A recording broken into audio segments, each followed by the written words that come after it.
Hey guys, it's Gabby here with Lucky, our 10-month-old golden retriever boy who's going through our program. And I'm making this video to give his family a really simple to follow guide on how to live with him once he comes home from training. He looks great now, he's off leash, he's hiking, he's going to stores, but that's not really the important stuff. What's important is how he lives at home with his family. You can't let him be a free-for-all at home and then expect him to go outside and heel perfectly down the street in downtown Frederick. So we're going to start at home with what to do, how to use the e-collar, how to use the commands, and it all starts with the kennel. So he's in his kennel right now, he's relaxing. It is, you can see, not a gigantic kennel. He can stand up, he can turn around, he can lie down. It has a bed, it has a chew toy, it has a water bucket. He eats his meals in there, he enjoys it in there, it's not punishment. You can see the door's even open, he's staying in. So my expectation in the kennel is what you're seeing here. Calmness, relaxation, and just patiently waiting for the next thing. What we're never going to see in the kennel here, because we do not allow it, is spinning, barking, whining, clawing at the door, jumping up and down. We need him to be calm. We really do. This is where the dog starts. This is their start line. If they are out of control here, if they are whining, if they are anxious, anticipating something, you cannot let them out and expect them to be good without addressing that first. So even light panting like this, he's anticipating doing something. I'm going to tap. He feels it. What does he do? He calms down again. Good boy. So learn to recognize the signs of stress, anticipation, excitement, arousal, because this guy goes to arousal very easily. Arousal looks like panting, whining, spinning, shaking, and all these things need to be relaxed before you can move on. Door's wide open. Lucky is that that's not an invitation to come out. Any open door does not mean rush out without permission from the human. So crate doors, back doors, front doors, car doors, every door means look to the human to see what we're allowed to do. May I run out? Should we heel out? Should I stay and wait? So now I'm going to call him out. With an open door, crate door, back door, all these things, you have some options. You can say break, and that releases the dog out. That means that they're free to run out and go do whatever they want to, as long as it's not jumping or biting or anything inappropriate like that. Or what I prefer to do for every single door is recall them out into a sit or down. So I'll say, come, maybe tap that tone, come, to reassure him, good job. He comes, good boy, and he automatically sits at my feet. Nice job. So what just happened there, because we've been hanging out with the door open for a while, because he knows I'm very serious about thresholds, doors, is I said come, he said wait, what? Is she sure? And so I tapped the tone, T button right here, a couple times to let him know, yes, you are free, come on out, buddy. He came, and I praised him calmly when he sits at my feet. That's a good boy. Very good. And now we'll move on to the inside of the house.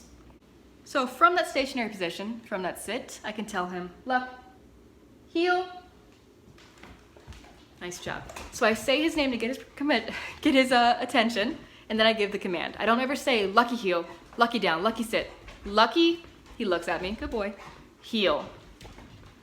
Otherwise, you'll have a dog who guesses every time you say his name. If I say Lucky heel, Lucky sit, Lucky down, he's gonna say, gosh, Lucky means a command. I'm gonna guess what it means. So it's always gonna be Lucky, space, command. Good boy. But because Lucky's his family's only dog, they don't necessarily need to say his name before every command anyway. If a household has more than one dog, 2 or 3, I'm okay with them saying Gus, sit, Taco, come, Duncan, down. When it's just one dog, you really don't need to be saying their name all the time. They know that you're talking to them. Hey, down. No confusion there. Very good. All right, now I have Lucky in a down. Good boy. Sit, down, and place are all stationary commands. And when they're in a stationary command, of course, that means that they are stationary. They stay in that spot, they stay in that position until released or recalled. Very good boy. No matter what's going on around them. That's why we have the cat. Good boy. So when they're in a sit, down, or place, they need to be, you guessed it, calm until released or recalled. Very good boy. He's nice and calm. And I'm going to take this time to make myself a cup of coffee or do some dishes, answer some emails, whatever I want to do to be with my dog, spend time with him, maybe pet him every now and then, but get my human stuff done as well. And again, I'm going to address any moment that's not calm. I can tell him N-O, I can tell him shh. I can simply tap the collar at a low number.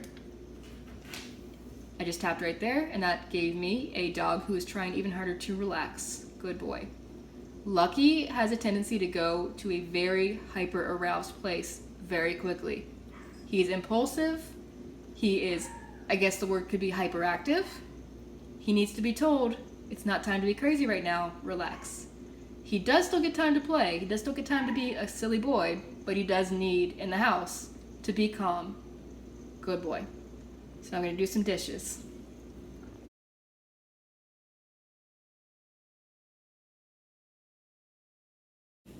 All right, we got the dishwasher running. He did a nice job staying calm for me as my dogs walked around, as my cat ran by, and as I did some dishes. What I'm going to do now is kind of interesting. I'm going to call him in here without saying a word. So again, I'll show you that T button right there, T for tone. I'm going to tap it. He's in a different room. He cannot see me, but he's going to know that the tone means come and find a human. Good boy. Nice job. He comes and he sits at my feet. Nice job. When I'm giving affection, he's not allowed to come up at me, lick my hands too much. He needs to stay calm while he's getting affection.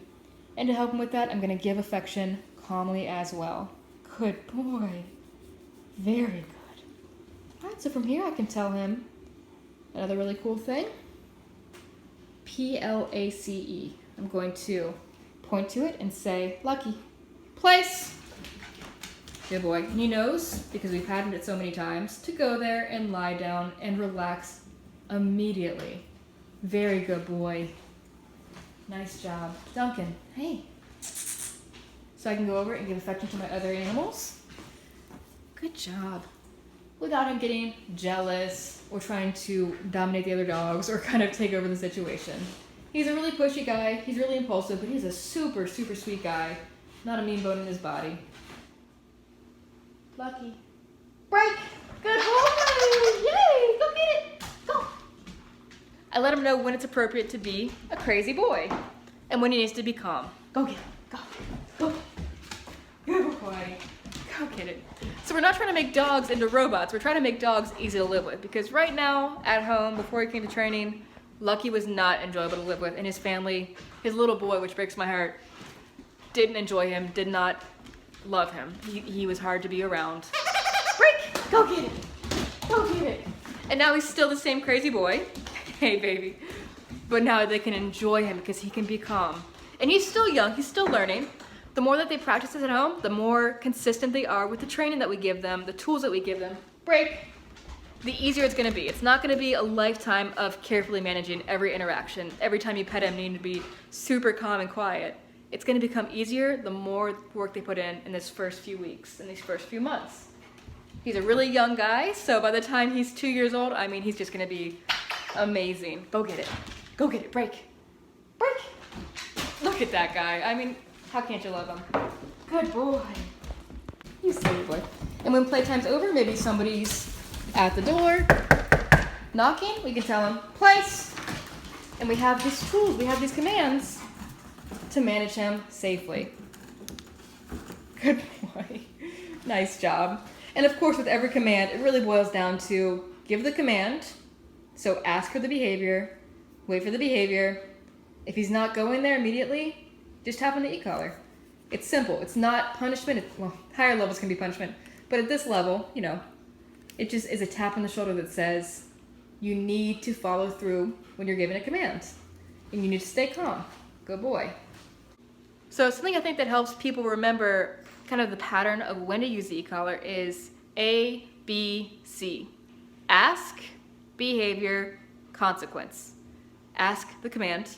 So down, behavior. So he either downs, then you say good, or he doesn't down and you just tap on the e-collar. Very simple. So every single time you give a command, you wait maybe 1 Mississippi for the behavior or the lack thereof, then you give a consequence, whether you're saying good boy or tapping the e-collar. Depends on their reaction. Good boy. Nice job, buddy. You're gonna have a big life at home, aren't you? Good boy.